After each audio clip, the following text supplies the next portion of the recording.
All right, good morning, everyone. It's a little bit after 9 o'clock, so we're going to go ahead and get the committee meeting started. This is the Economic Development and Special Development Projects Committee meeting. And for our viewing audience who may be watching us online, we have a really important presentation today talking about the Greater New Orleans Sport Foundation and the upcoming Super Bowl host committee regarding the supplier diversity program for the Super Bowl. Now, this is so critical because it's about making sure that we're involving our local businesses as part of being directly impacted and directly being brought in to this upcoming Super Bowl. I want to recognize that Councilmember Eugene Green is also here. We don't have a quorum, but we don't need one because this is merely just a presentation. So with that, I will turn it over to the panel that is before us. We've got Jay Cicero, Kim Boyle, and Chinsi Mouton, and whoever would like to begin, please do so and introduce everyone's positions as part of the host committee as well. Well, first of all, thanks for having us here. We really appreciate the partnership and the ability to get the message out about this important program. I'm Jay Cicero, President and CEO of the Greater New Orleans Sports Foundation.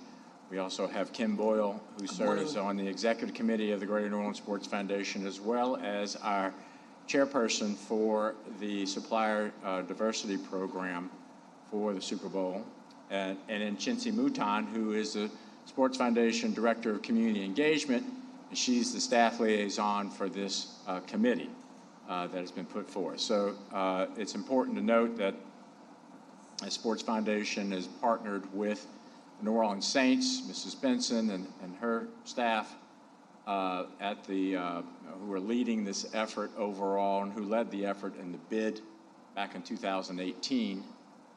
To be awarded actually 2024, and when the NFL expanded from 16 to 17 games over the pandemic, the Super Bowl date fell over Mardi Gras, the second weekend of Mardi Gras, which we just had a couple of weeks ago, and so we worked with the NFL to move it to 2025 and keep it in New Orleans. So our goal is really important. And simple is to we're responsible for planning and executing everything that we promised in the bid 6 years ago, as well as fundraising everything that for all the expenses that are associated with it. But it's a record-tying 11th Super Bowl. It ties us with Miami, and our theme is "It's what we do," and I think the fact that the NFL has awarded 11 Super Bowls to New Orleans is testament to that. Our secondary themes are history and culture. And obviously we've got a lot of history since 1970 in hosting Super Bowls. So it'll be 55 years of hosting Super Bowl here in New Orleans, as well as obviously placing our unique culture in front of the NFL and the world. To show why New Orleans is so special. So to create a positive experience for all of our attendees is really what our focus is, but those are our themes. I'd like to, if you go to the next one, please, introduce again Kim Boyle, who volunteers her time for all of this, and volunteers her time in a lot of different ways in this city, but Kim is our leader for this committee, our chairperson for this committee, and I'd like to hand it off to her now. Kim? Okay, thank you, Jay, and good morning. Good morning, Councilwoman Marino. Good morning, Councilman Green. Good morning, everyone. First of all, as Jay stated, I am certainly honored to work with the Greater New Orleans Sports Foundation and be on the executive committee in all endeavors of the Sports Foundation. It contributes so much, not just to the city, but to this region, and ensuring that we continue to bring on phenomenal events such as Super Bowl, hosting, Final Four as we did a couple of years ago and knocked that out of the ballpark. And we know our hosting of Super Bowl next year will be equally successful and will be a great, great, great boon to the city of New Orleans. I'm particularly honored and privileged to be the chair and work with such a great committee related to this whole concept and the whole program of supplier diversity which is focusing on local and diverse businesses to really ensure that they have an opportunity. And obviously the key word is opportunity. There are no guarantees as it relates to the program whatsoever. We've made that abundantly clear, but they have an opportunity to participate in the great thing that will take place in February 2025, the 59th Super Bowl and the 11th hosted by the city of New Orleans. Our host committee is composed of diverse leaders from all across the local region.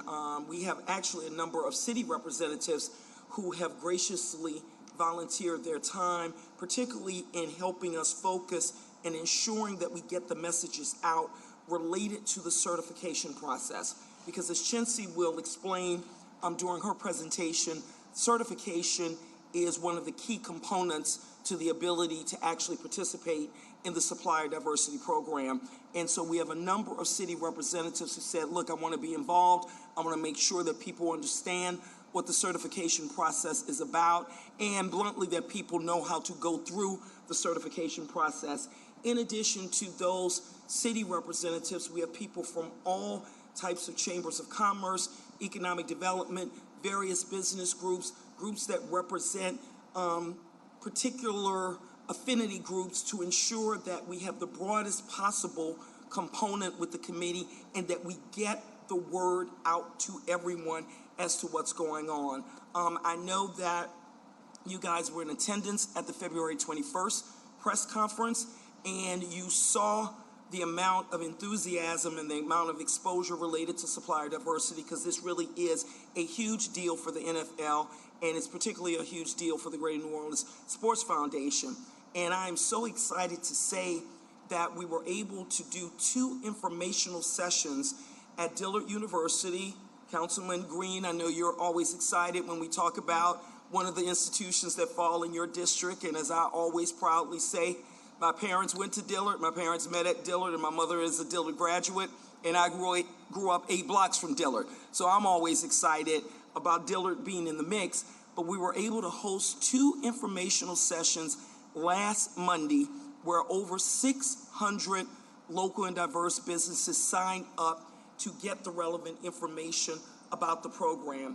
And in addition to Jay's participation at that, Chincy's participation, Maisha Boyce from the NFL actually flew in to present about the program, as well as Darvell, who is the VP of Diversity and Inclusion at the Saints. So we had a really, really strong contingent providing information to the businesses. They were very engaged, very interested, and in fact, Dillard even set it up that, assuming that you may not have a computer at home or whatever the situation is, they even had kind of a computer lab on the 2nd floor that you could go up and fill out the application right on spot. So I'll end by saying what I said at the informational sessions last week, and I'm saying it kind of as a joke, but I'm being serious. What I'm telling people is, and Chincy will go over the deadlines, March 31st is a hard deadline for getting your application and your information in. As I'm telling people, it's not a New Orleans deadline. All of us who are from New Orleans know, like, oh, can it be April 3rd? You know, I got to do this, I got to do that. This is the NFL, and March 31st is the real hard deadline. So, council members, if you don't help us with anything else, please help us get the word out with that upcoming hard deadline. And having said that, I'm going to turn it over to Chincy, who is doing such a phenomenal job with putting this program together and making sure that we meet all deadlines. Chincy? Thank you, Kim, and hello, Council. It's a pleasure to be with you today. So as Kim said, this is a supplier diversity program that allows procurement opportunities for local and diverse businesses. There is an application process for this program, and there are some eligibility requirements.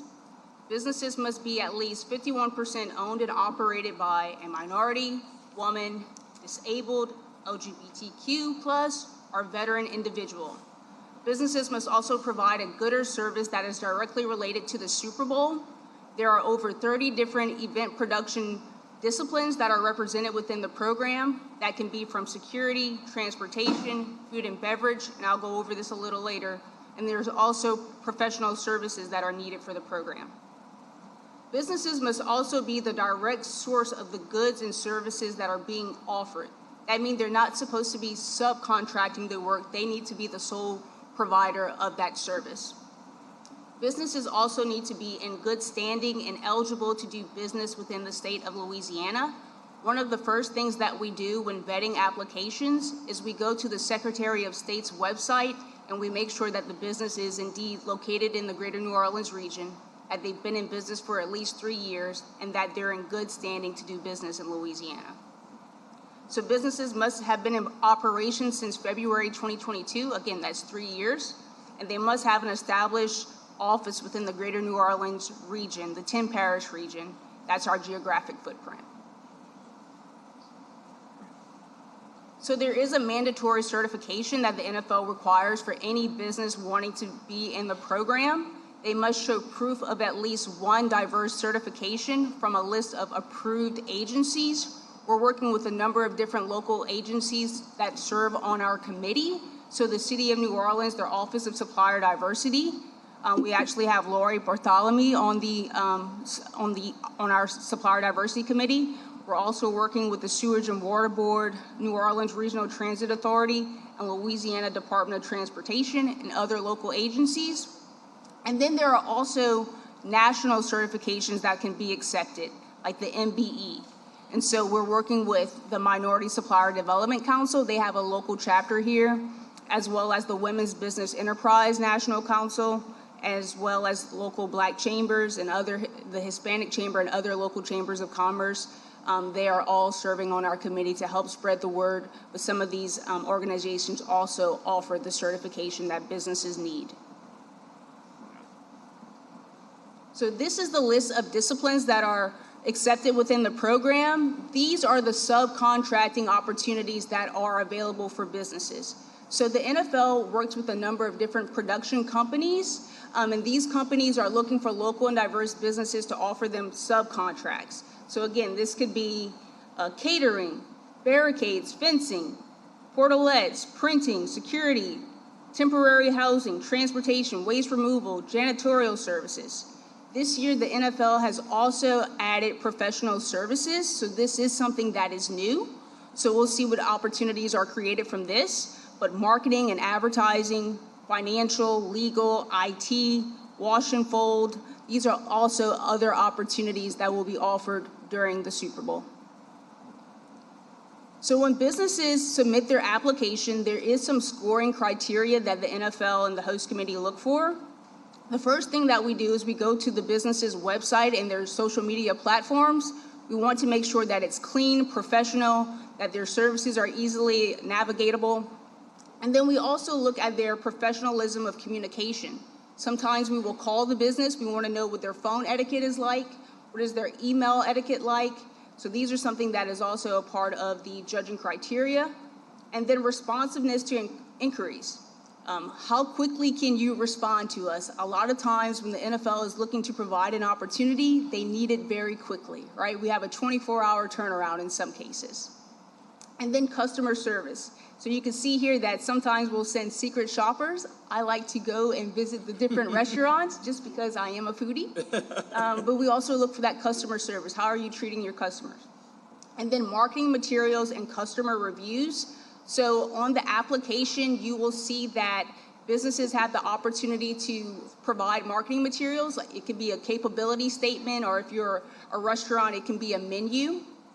And then security, site domain, and email. If you have a secured, account for your email, that is more preferred than a regular Gmail. It just shows another level of security and professionalism and credibility. And applications are now open. Businesses have until March 31st to get their applications in. And like Kim said, this is not a New Orleans deadline. We need to get this in as soon as possible. Businesses that are interested in the program and want to apply can go to superbowl59suppliers.com. I will say that the program is competitive. Having been a part of it in Atlanta, we saw 1,100 applications and we had to narrow it down to 215 businesses.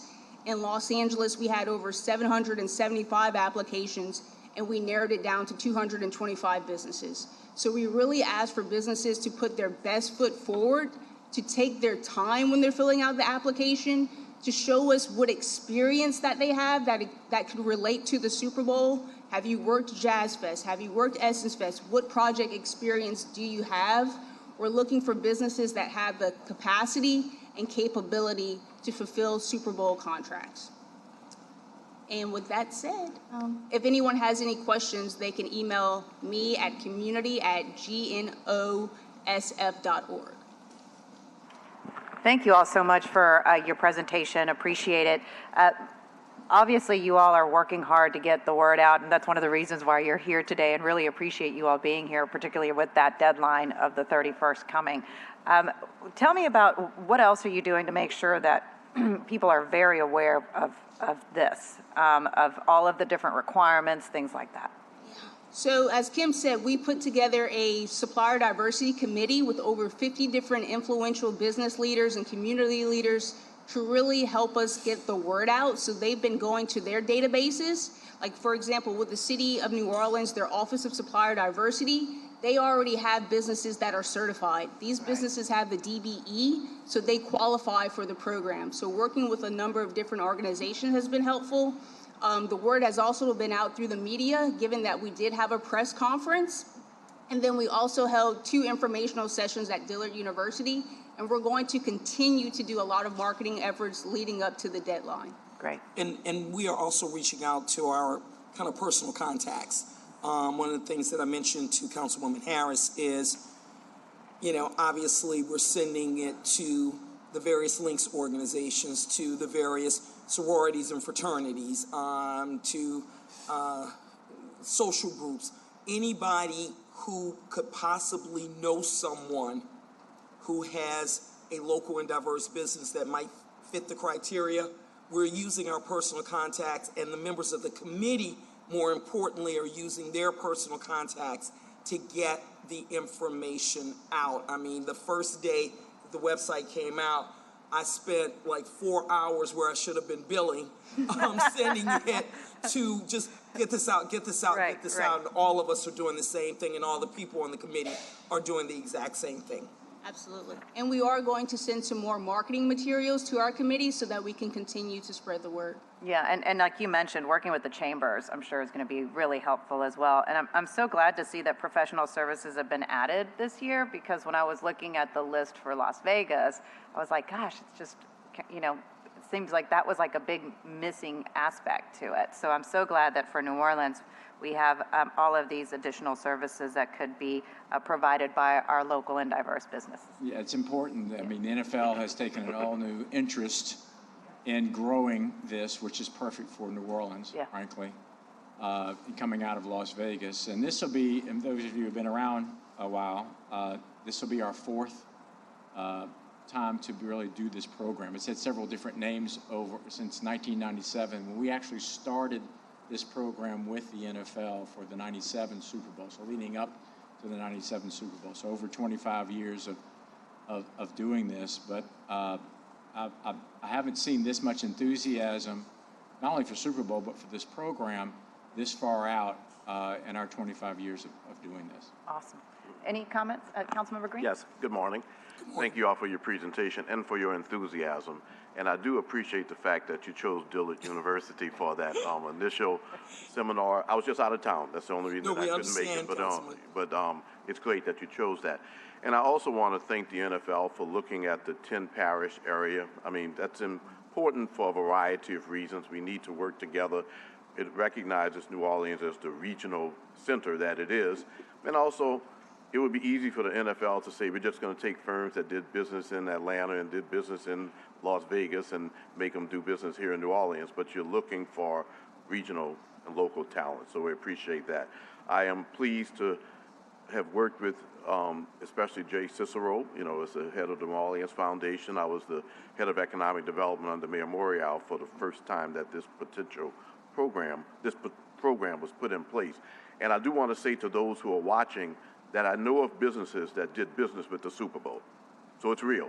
It's not just get certified and just sit on the sideline. You may get certified and not be able to do business because there are some challenges relative to the competition, or challenges relative to the fact that maybe that service wasn't needed. But I encourage businesses to recognize that, yes, there are always going to be challenges in this arena, but people have done business. And since 1997, which doesn't seem so long ago, I know some businesses that are still in business that are doing business in other areas, but they got their start with the Super Bowl. So that's appreciated. Now, of course, we don't want to sit on those laurels. We want to continue to do the things that are necessary, but through the sources that I have, I'm going to be marketing a lot to let everybody know that they need to get in their applications. And I appreciate also that you all are looking for professionalism in communications and appearances, because it's going to help some of our businesses maybe that take that for granted. Because once you get certified here and that list is available, other people may ask for that list. It's important to be on that list and also to be in a position where your business can be recognized for its professionalism. So just thank you all for the work that you do. I look forward to the progress. Certainly let me know whatever my office and the council can do. But the bottom line is that it's good news that the regional aspect is being looked at, and also that you all are looking for that strong professionalism. And I know you said it, and we'll say it again, March 31st, everybody. Don't call us on April 2nd. There's nothing we can do. All right, keep it that deadline. Thank you, Councilmember Green. Councilmember Harris. No, I also want to say thank you for everything that you've done. I know we had a great meeting and talked about pushing out what we can do on the council as far as advertising and making sure that this information gets to our constituents. So you can be sure that we'll do a press release. We always have, as district council members, neighborhood association meetings. I have 2 coming up, and so I'll put this information out as well. And I can tell you I sent it directly to Miss Linda, the Yakameen lady, to get her application in, because I think she'd be perfect. She's been at Jazz Fest and everywhere else, and she was very grateful for it. So, Kim, thank you. Thank you for that 4 hours of pushing info out. I know that's a lot of money in Yes. legal in billable hours. But Getting myself in trouble as I speak, Councilwoman. listen, I get it. So no, thank y'all, and just keep giving us information so that we can make sure that we're feeding it out to the public and getting it out there for you. Thank you so much, Councilman Harris. We do have public comment. Stephen Kennedy, followed by Edward Parker.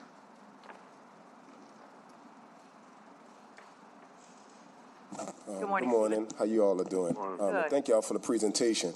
I'm glad that Councilmember Harris, you spoke about Miss Linda, the Yakameen lady. Unfortunately, Miss Linda, the Yakameen lady, wouldn't even qualify for these type of Super Bowl opportunities. And one of the things I wanted to point out is that, and the reason why I'm saying is that I'm sure Miss Linda, the Yakameen lady, don't have a website. She don't. Well, I'm just assuming, making those assumptions based on a lot of other minority and disadvantaged businesses in our area. Most of these businesses are 1 or 2 people operations.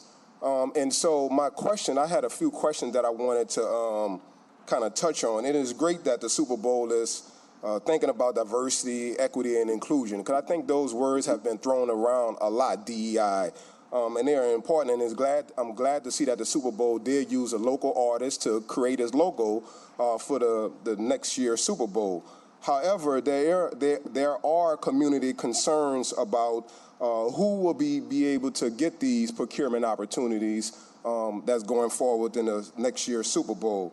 And so if I can ask the host committee, and I know Ms. Boyle, I don't know a lot of these other folks, so I know that Ms. Boyle probably is well-intentioned, but I don't know the other folks at the table. And so can you all provide us with specific type of contracts that have been awarded in the past? And I think Ms. Chinsi Mouton, I think I was at a presentation where you said you worked with the Super Bowl in other cities. So if you can talk specifically about what contract opportunities have went to minority businesses is my first question. My second question is, who will be evaluating these contract opportunities that's going to local minority and women-owned businesses to be able to kind of create some transparency for the community to so we can be ensured that these contract opportunities are not predetermined and just not just an exercise in futility for a lot of small and minority-owned businesses. And my third question is, if you can answer those, because I might have a follow-up, if y'all don't mind. Thank you. Well, I'll start with the first question about what are some of the contracting opportunities that were given to minority businesses. So one event that takes place on Super Bowl Sunday is called the NFL Tailgate. And so for this event, the NFL invites around 11,000 guests for this one particular event that takes place on Super Bowl Sunday. And they hired 30 different catering companies just for that one event. So that's an opportunity there. As it also relates to catering, there's opportunities for crew feeds. A lot of times, the NFL brings production teams and they stay here for maybe a month to prepare for the Super Bowl. And these teams, as they're working, they need to get fed. There's also printing and large formatting. So for the Super Bowl, there's a lot of decor and signage that goes up around the stadium and around the city. We need a local printer to help us with the formatting, but also the installation. Looking at some other ones, barricades and fencing.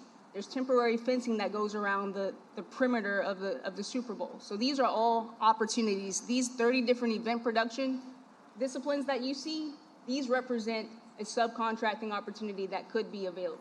Right. And what's the value of those? And I like to. They say hindsight is 20/20, and so can you talk about some of the values of those contract opportunities? Because I'm just saying, for instance, if the Super Bowl have an economic impact over $1 billion, I'm just using rough numbers, and I don't know if that's true or not. But if they're saying that they're giving out procurement opportunities that valued at $300 million, how that we know that that $300 million in procurement opportunity is going to minority, local, women, LGBT, and all the others in that particular city, host city?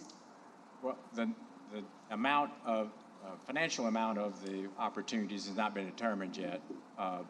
However, I can talk about our local group here right down the street on Porter Street. I think there used to be signs now, but Michelle Gobert and her company contracted with the NFL in 1997 to do signage for them and decor around the city. She ended up doing it in every Super Bowl city for 5 years after that because of the service that she provided. The company that managed the decor program for the NFL also did the NBA All-Star Game, so she and her company did the NBA All-Star Game as well, and the NHL All-Star Game. So you talk about your question is what are the opportunities that come along? This may be just the start of what they can do, and that's proof positive of the opportunities that come along with doing business with a group like the NFL. And so being able to provide the service that they need is extremely important. The amount, we don't know all the amounts yet. We haven't done the RFPs yet, and the NFL is working on those right now. But those will be put out sometime after the certification process is finished. So, that's one success story that I know, big success story from past years. And then, of course, there's 2002 and 2013 also, the last 2 times that we hosted. There are numerous businesses that participated here locally. I can't remember them all, but I do remember that in particular of the opportunity that happened for the former business here, that they're still here. They're still right down the street here on Porter Street. So, that's part of what this is. If you can do business for the NFL, with the NFL, then that is incredible to put on your resume, and it really shines a light on your business and your ability to deliver for everyone else. Right, and I'm gonna wrap up. I want to address one of the points you raised. Yes, ma'am. Because we do know each other. We serve on the NOLA BA board together. I respect you. I respect your passion and commitment. Let me say unequivocally, there's no predetermination going on. I would not associate myself with a program where it was already predetermined that blank company was in, but blank company was not in, and nor would the Greater New Orleans Sports Foundation do so either. So there's no predetermination going on here. I want to be very, very, very clear about that.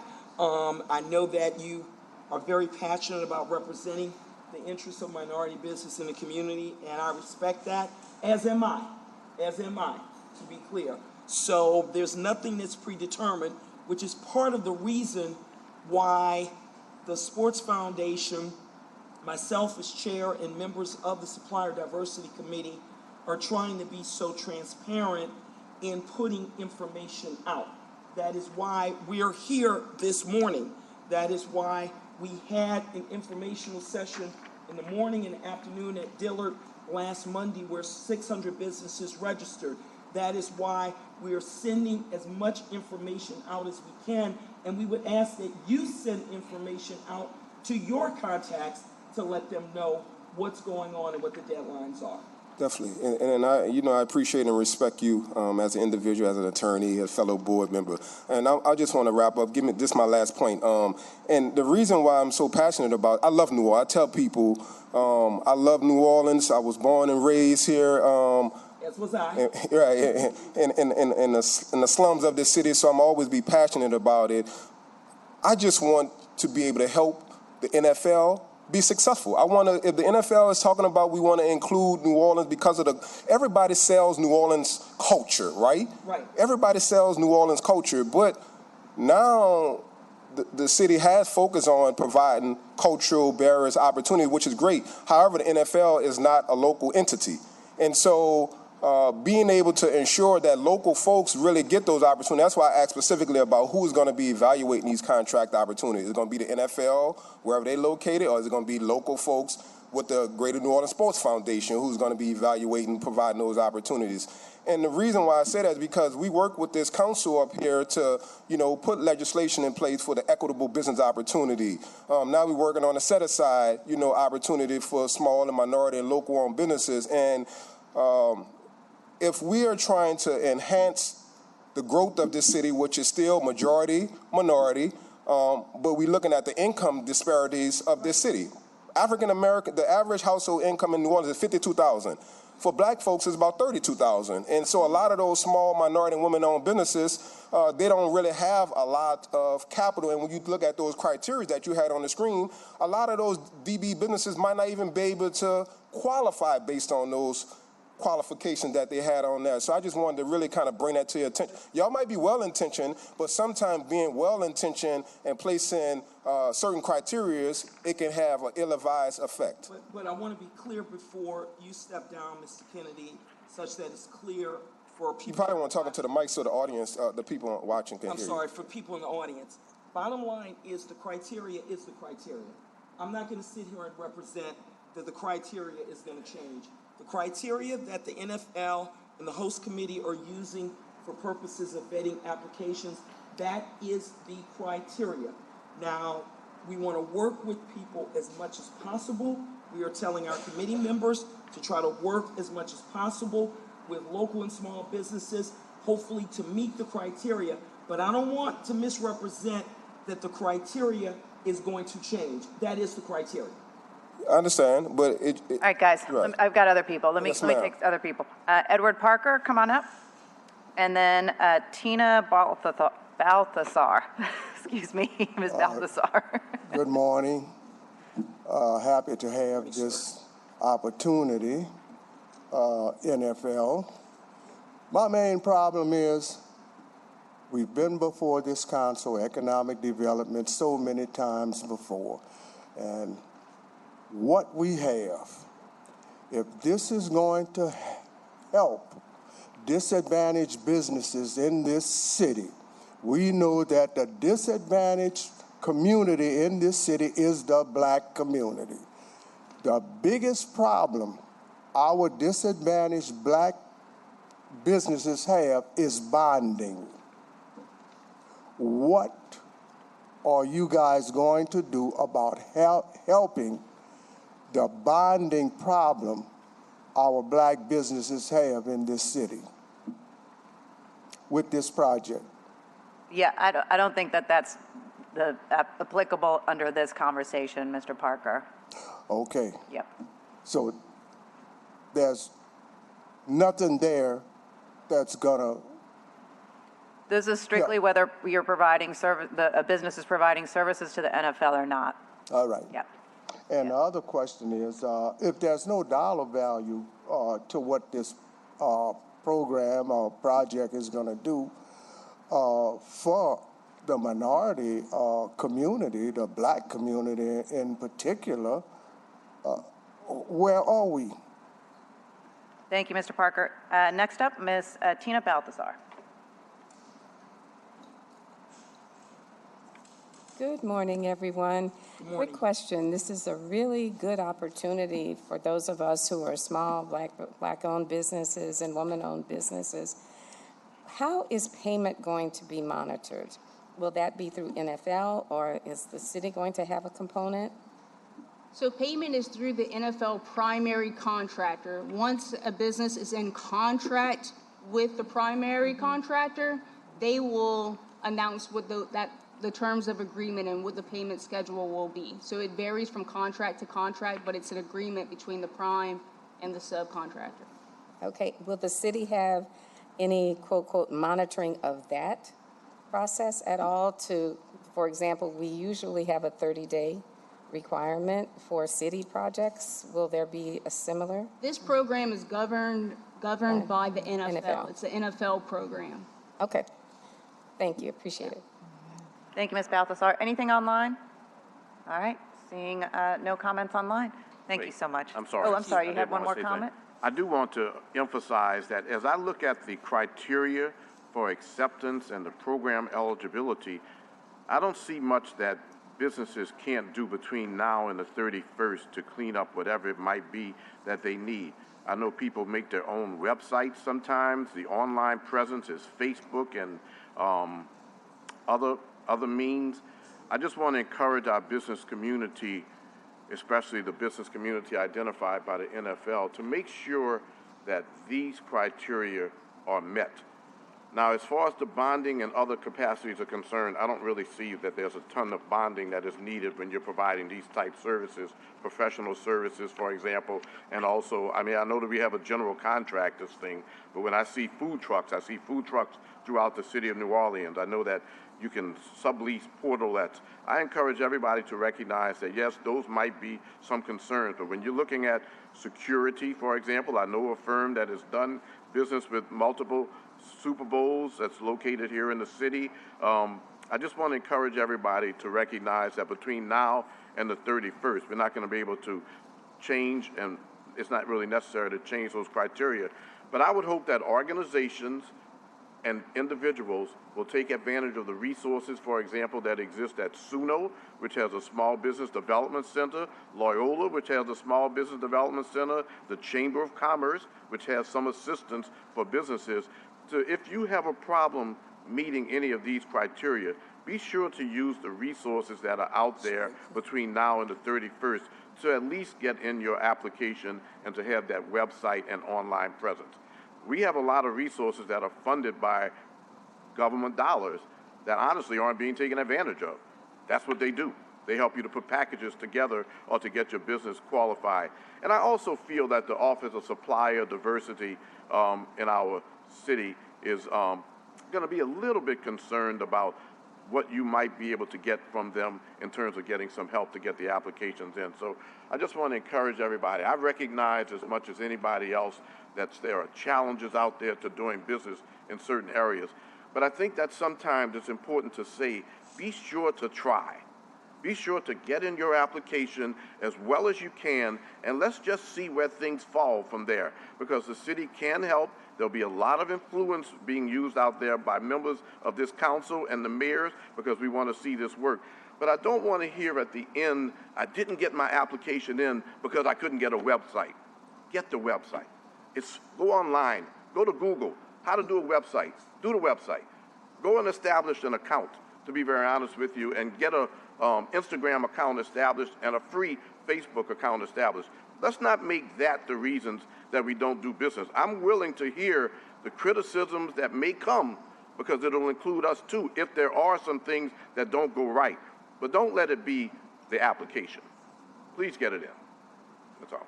Thank you, Councilmember Green. Thank you to all of you. We really appreciate the work that you put into this. I know it hasn't been easy. We appreciate you all continuing to get the word out, and we're going to do whatever we can to help you in that regard as well. Thank you so much. appreciate your time. Thank you. Thank you. Committee, before we leave, I need to approve the minutes. So moved. So moved by Councilmember Green, seconded by Councilmember Harris. All in favor? Aye. Thank you. Ashley, the minutes are approved from our last meeting. Thank you all. And so with that, we'll do a motion to adjourn. I'll move. Second. Seconded by everybody, and we are adjourned. Thank you all. Okay.